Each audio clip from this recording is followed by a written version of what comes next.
Mummy వస్తానని surprise ఇచ్చిన. మాట కూడా చెప్పలేదు. ఏం బాగుండవా? ఏం ఎంత సన్నగా అయిపోయిండవా? ఏం తింటాండవా లేదా అన్నమా? ఏం మరి ఎంత సన్నగా? చాలా రోజులకు వచ్చినావు, వచ్చేది మరి ఎంత సన్నగా? సర్లే కాలు చేతులు కడుక్కురాబోతే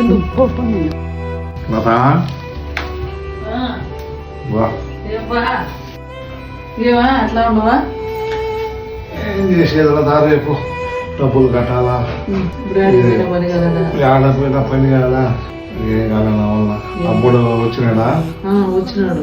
చెప్పదు వానికి విషయం. ఎందుకో ఈ దేవుడు అన్ని కష్టాలు మనకే ఇస్తాడు. పండుగకు వచ్చినాడు. నువ్వు నేనది డాడీ మనకు బాధపడినాడు చెప్పుకోవద్దు. వాడు తెలకుండా ఉండు. ఎట్టా పడితే చూసి వెళ్తాం. వాడు తెలిసి వాడు బాధపడతాడు. ఏదో 4 దినాలు ఉండాలని వచ్చినాడు. తక్కని తెలిసినాక వాడు ఉండి కూడా బాధపడతాడు. పండగల్లో ఎందుకు బాధ పెట్టేది బయటకు వచ్చిన డాడీకి తలకాయ నొప్పి అని చెప్తాను.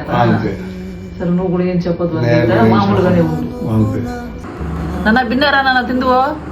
వస్తున్నా.